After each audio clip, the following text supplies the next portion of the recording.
going to be reading The Little Mermaid by Hans Christian Andersen. Thank you for joining me.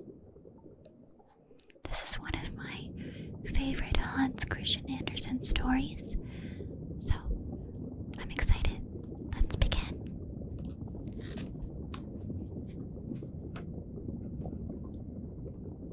The Little Mermaid. Deep down in the ocean, where no diver has ever been, there is a castle built of coral where the king of the merpeople once lived. His wife had died soon after the youngest of her 6 daughters were born.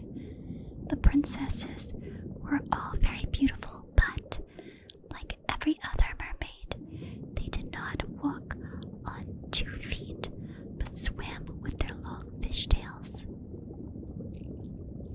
The loveliest princess was the youngest. She had skin like a rose petal and eyes of deepest blue. The princesses were happy playing with the fishes that came into the castle through the amber windows. But best of all, they enjoyed looking after their own little gardens in the park surrounding the castle. The strangest flowers and trees grew under the sea in the sand that was blue like the sky above, and sometimes you could see the red sun shining through the water. The princesses could put what they liked in their gardens, so among the plants were all kinds of odd things they had collected from shipwrecks.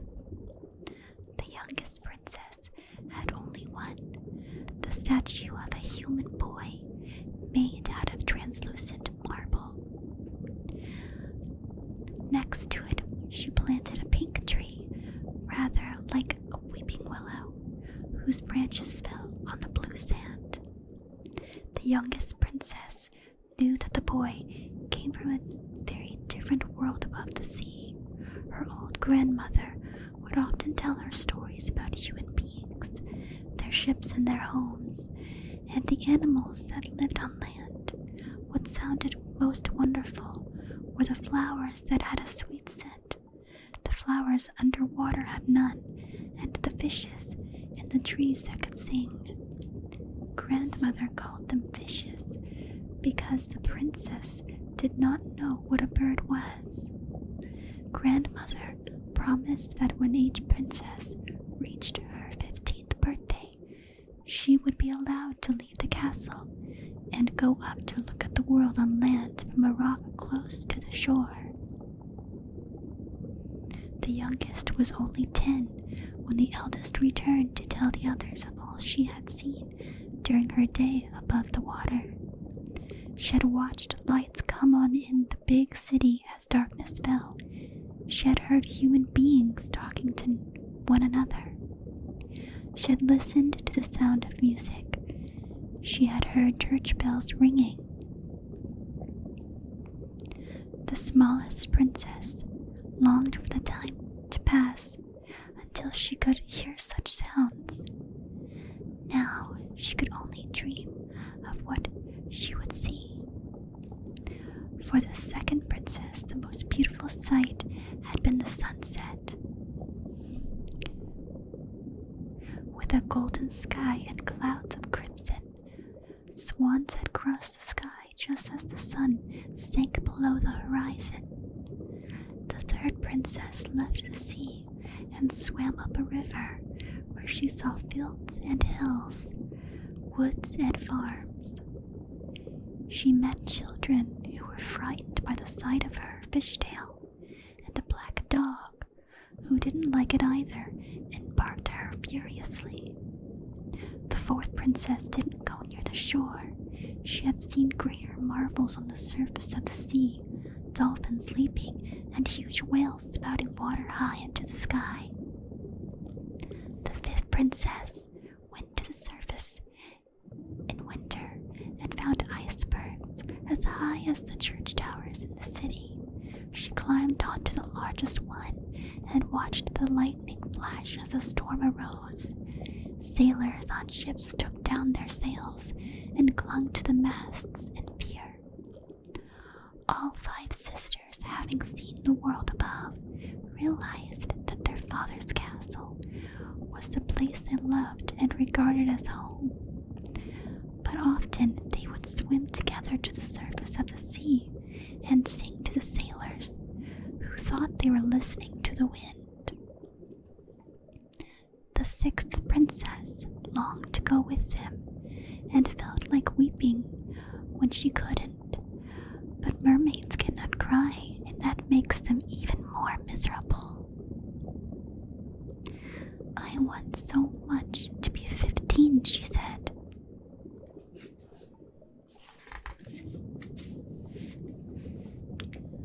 "I want to see the world above, and I know I shall love those who live there."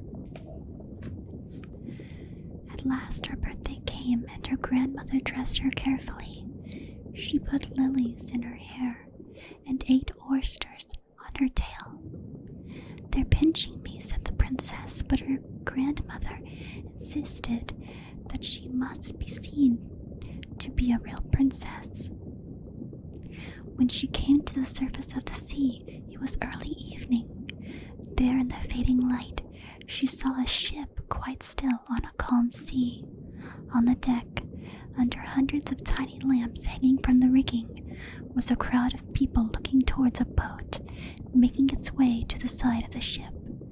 And seated in the boat was a young man, a prince with dark eyes and a beaming smile. As he stepped onto the ship, 100 rocks flew up into the sky, for it was his 16th birthday. The little princess was afraid she would be seen in the light that glistened on the water, but everyone was looking at the prince. He greeted every one of the sailors, and they all began to dance to hornpipe music as more fireworks shot into the heavens. How the little mermaid wanted to join them, but she could only watch until the fireworks were finished and the tiny lamps all put out. It was midnight, and as the little mermaid swam to and fro, she could feel the sea start to boil and swirl beneath her. A storm was coming. The ship tossed and turned on the waters, and its timbers groaned as they took the force of the water. There was a terrible cracking sound. The little mermaid saw that the tall mast had been broken in two, and the ship overturned. The sea was suddenly full of bits of wood and bodies of young men trying to find something to hang on to. But where was the prince? Perhaps, thought the little mermaid, he was already on his way to her father's castle. But then she remembered that he could not live under the water as she could. "Oh, don't let him die," she said to herself, and at that moment she caught sight of him, still trying to swim to safety, but too tired to stay afloat. The little mermaid put her arms around him and held his head above the water. The waves carried them away from the shipwreck, and what happened to the others the little mermaid never knew. When dawn came, the prince's eyes were still closed, and he looked like the marble statue. In the little mermaid's garden, she kissed him again and again, willed him to live. At last, they came to land. There was a garden with lemon and orange trees, and beyond it, buildings, from which came the sound of bells ringing and girls laughing. The little mermaid gently pulled the prince's body onto the sand at the edge of the water and laid his head where the sun could warm his pale cheeks. There she had to leave him. She watched as he opened his eyes when the girls discovered him and carried him indoors. Now she knew he was probably alive, but she could only swim home to her father's castle. She was silent when her sisters asked what she had seen on her first visit to the world above. All she could think about was the prince, and often she would go back to the place where she had left him. she never saw him again, and she became so sad that she neglected her garden and went into it only to kiss the statue, which so reminded her of him. Her sisters at last persuaded her to tell them why she was so unhappy. Then they found out where the prince had his kingdom from another mermaid who had also watched his party on the ship. So they took the Little Mermaid, and they found the wonderful palace where the prince lived. Its rooms were hung with tapestries, and in its central hall was a fountain with a glass dome, through which the sunlight sparkled. The Little Mermaid was content just to be able to watch the prince when he came out of his palace to walk in the garden or to sail his boat. She began to think about his life as a human being and asked her grandmother, "If a sailor doesn't drown after a shipwreck, does he ever die like my mother did?" "Men just die as we do," said her grandmother. "But they don't live as long as we do. We mer people can live to be 300 years old, but when we die, we are gone forever. We are no more than the spray on the sea. Men have souls that are immortal. When their bodies die, their souls live on in a world as yet unknown to them, a world we could never reach." "I don't want to die," said the Little Mermaid, "and be nothing. Why can't I have a soul?" "No mermaid has a soul," said her grandmother, "but if a man loved you so much that he put his hand in yours before a priest and promised never to leave you, then part of his soul could become yours, and that will never happen. No man would love you because you have a fish tail." The Little Mermaid was inconsolable, while her sisters danced and sang at a ball given for them by the Mer King. She could only think of the prince in the world above, for whom she would do anything. Then she remembered the sea witch who lived far from the castle, beyond a forest of trees with strange slimy branches. The Little Mermaid swam as fast as she could to the witch's house. The witch was sitting at the door with eels playing on her lap. She beckoned the Little Mermaid to follow her inside. "I know why you have come, you silly girl," said the witch. "You want to exchange your fish tail for 2 stumpy legs, so that the prince will love you. If you really want that, I can make you a potion that will give you legs as beautiful as a dancer's, but the pain will be terrible when your new feet touch the ground. Are you ready to face that?" "Oh yes," said the Little Mermaid faintly. "That's not all," the witch said nastily. "Once your tail is gone, you can never be a mermaid again. If the prince does not love you so much that he will put his hand in yours before a priest and promise never to leave you, then when he marries someone else, you will die of a broken heart." "I am not afraid," said the Little Mermaid. "There's a price, too," said the witch. "The potion is made from my very own blood, so that you must give me your most precious possession, and that's your voice." With that, the witch mixed the potion. When it was done, she gave it to the Little Mermaid and removed her tongue. Now she could never return to her father's castle.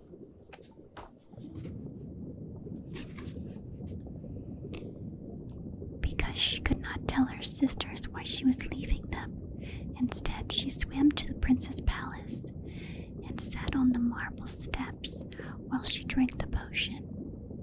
The pain was so bad that she fainted, and when she opened her eyes, there, looking down at her, was the prince himself. Where her fishtail had been were 2 long legs and 2 tiny feet. The prince led her into his palace, and every step was painful, as the witch had warned, but she smiled because she was so glad to be at the prince's side. Although she could answer none of his questions about where she had come from, he had her dressed in fine silk and became so fond of her that he let her sleep on velvet pillows outside his bedroom door. But often she would awake and go down to the sea to cool her aching feet. Every day the little mermaid tried to tell him with her eyes, "I love you so much, don't you love me too?" And at last the prince explained why he liked to have her near him. "You remind me of a girl I shall never see again. I had been washed ashore. When my ship was wrecked, she found me and I was taken into the cloister where she lives with other girls, shut away from the world. Now I can look at you and I think of her." The little mermaid sadly remembered how she had rescued the prince and left him on the shore where the cloister stood, but she could never tell him what had really happened. One day the prince's parents arranged for him to visit a nearby kingdom. Everyone knew that they wanted him to marry the princess who lived there, but he told the little mermaid he could not do that. He loved only the girl from the cloister, and he kissed the little mermaid because she reminded him of that girl, and the little mermaid dreamed of him putting his hand in hers before a priest and promising never to leave her. When the prince arrived in the nearby kingdom, there were great celebrations, but no sign of the princess. The prince became impatient, but when she came at last, he was overjoyed. "You are the girl who rescued me," he cried. She had been sent to the cloister to learn her royal duties. The little mermaid knew now that on the wedding day her heart would break and she would die. She smiled bravely and she carried the train of the bride's dress and watched the prince put his hand in hers. Then they all went on board the prince's ship to sing and dance until midnight. The little mermaid remembered how she had watched the prince's birthday party on the ship the first time she had come to the surface of the sea. So she danced with a heavy heart, knowing that the next morning she would die. When the party ended and all were asleep, she stood at the rail of the ship, and in the sea she saw her 5 sisters swimming towards her. Their heads were bare. "We have given our hair to the sea witch in exchange for this knife. She says that if you kill the prince before the sun rises and let his blood touch your feet, then you will be a mermaid again, and you can live happily with us for 300 years. The little mermaid took the knife and went to the prince's bed, where he and his princess lay sleeping. As the sun rose, she kissed him once and threw the knife far out into the sea. She quickly slipped off the ship, feeling as light as air. Then above her saw shapes so transparent they seemed to be part of the sky. "Who are you?" she called, and knew that her voice had come back. "We are daughters of the air." The answer was like a whisper on the wind. "We are not mermaids who can only win an immortal soul when they are loved by a human being. We can earn souls by doing good, and you, little mermaid, have tried to do good. You rescued the prince. You spared him when you could have killed him with a knife. So you are now one of us. Go on doing good, and after 300 years, you will be given an immortal soul." The little mermaid looked for the last time at the prince's ship, where she could see the prince and his princess searching for her. Serenely she followed the daughters of the air up into the sky. "In 300 years," she said, "I shall see eternity." "That time may come sooner," her companions replied. "When we fly into the homes of human beings, we look for the children. If they have been good, a year is taken from the time we have to earn immortality. But if the children have behaved badly, then we cry, for an extra day is added to the 300 years before we have our reward." This story was retold by Margaret Clark